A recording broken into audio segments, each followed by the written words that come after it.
कहते हैं कि प्यार, शादी और बच्चा हर कपल के लिए बहुत ही प्यारा अनुभव है, जो न केवल उन्हें एक खूबसूरत रिश्ते में बांधता है, बल्कि इस तरह ही जोड़े अपने रिलेशन में आगे बढ़ते हैं। हालांकि इस महिला के साथ ऐसा नहीं हुआ। दरअसल वह अपने साथी के प्यार में इस कदर पागल थी कि उसने गर्भ धारण कर लिया। किसी ने ठीक ही कहा है कि एक सफल रिश्ते के लिए कपल्स का न केवल एक दूसरे के साथ जुड़ना बहुत ज़रूरी है, बल्कि उन्हें एक दूसरे के प्रति ईमानदार रहने की भी ज़रूरत होती है।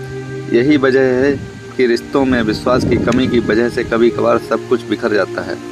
मेरे साथ भी कुछ ऐसा ही हुआ, जिसने मेरी बाकी की ज़िंदगी को भी पूरी तरह बर्बाद कर दिया। दरअसल मैं पिछले 4 साल से किसी के साथ रिलेशनशिप में थी। वह मेरे कॉलेज का लड़का था। हम दोनों दिल्ली में साथ पढ़ाई कर रहे थे। मैं उसके प्यार में इस कदर पागल थी कि उसके साथ कुछ भी करने के लिए तैयार थी। शुरुआत में सब कुछ अच्छा रहा। हम दोनों ने एक साथ रहने का फैसला किया। मैं अपना हॉस्टल छोड़कर उसके साथ लिव इन में रहने आ गई। घर का खर्चा उठाने के लिए हम दोनों ने पढ़ने के साथ साथ कमाना भी शुरू कर दिया था। लिव इन में रहते हुए हम दोनों न केवल मेंटली और सेक्सुअली एक साथ इन्वॉल्व हुए, बल्कि हम दोनों ने शादी करने का भी फैसला किया। लेकिन वो कहते हैं ना कि सपने बहुत कम लोगों के पूरे होते हैं। मेरे साथ भी कुछ ऐसा ही था। हम दोनों साथ में फाइनेंशियल, सेक्सुअल और इमोशनल जुड़ रहे थे कि अचानक मुझे अपनी गर्भावस्था का पता चला। बच्चे का पता चलने पर मैं काफ़ी डर गई, लेकिन फिर मुझे लगा कि जैसे मैं सबसे ज़्यादा प्यार करती हूँ, वह हमेशा मेरा साथ देगा। मैंने हमारे बच्चे के बारे में अपने बॉयफ्रेंड को बताया। मेरी प्रेगनेंसी का पता चलते ही उसके होश उड़ गए। वह एकदम से बोला, बच्चे के आते ही हम दोनों की ज़िंदगी बर्बाद हो जाएगी। मैं ये बच्चा गिरा दूँ। हालांकि मैं ये बच्चा गिराना नहीं चाहती थी, लेकिन उसने शादी का वास्ता देकर मेरा गर्भपात करा दिया। 6 महीने बाद मैं फिर गर्भवती हो गई। अबॉर्शन के बाद मैं काफ़ी परेशान रहने लगी थी। मेरे मन में न केवल आत्महत्या के ख्याल आते थे, बल्कि तनाव भी मेरी ज़िंदगी का एक हिस्सा बन गया था।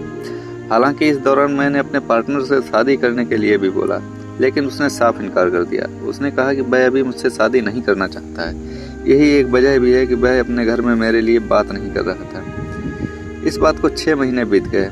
इस बीच में एक बार फिर अपने दूसरे बच्चे के साथ गर्भवती हो गई। जैसे ही मुझे अपने बच्चे का पता चला, मैं खूब रोने लगी। मैंने अपने बॉयफ्रेंड को दूसरी बार प्रेग्नेंट होने की खबर दी। इस दौरान उसके चेहरे के हाव भाव ऐसे थे जैसे मुझसे कोई पाप हो गया हो।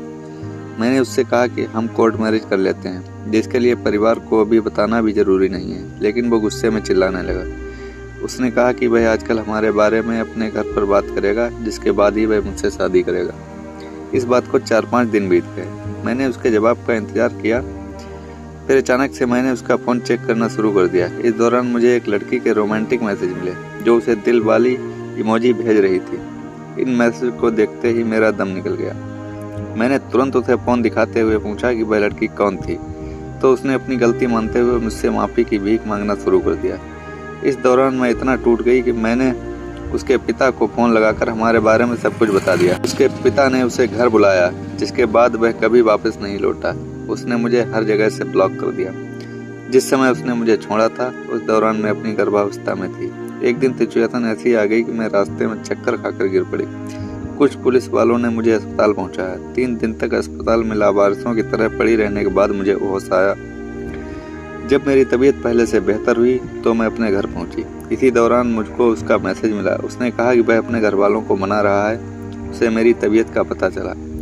उसने इस दौरान मुझे एक दवाई भी भेजी। असल में वो एक डॉक्टर था, जिसकी वजह से मैंने एक बार फिर उस पर भरोसा किया। उसकी सुझाई दवाई मैंने ले ली, जो कि एक अबॉर्शन मेडिसिन थी। मेरे पेट में तेज दर्द होने लगा, जिसके बाद मुझे ब्लीडिंग भी शुरू हो गई। अपने साथ यह सब होता देख मैं समझ गई थी कि मेरा बच्चा अब नहीं रहा। मैंने उसे फ़ोन करने की कोशिश की तो उसने मेरा फ़ोन काटते हुए कहा कि वह मुझसे शादी नहीं कर सकता है। उसके घर वाले कभी भी इस शादी के लिए तैयार नहीं होंगे। मैं बुरी तरह चिल्लाने लगी, लेकिन मेरी चीखें सुनने वाला वहाँ कोई नहीं था। मैं बुरी तरह टूट चुकी हूँ। अब मैं किसी के साथ कभी प्यार नहीं कर सकती। मेरी ज़िंदगी पूरी तरह बर्बाद हो चुकी।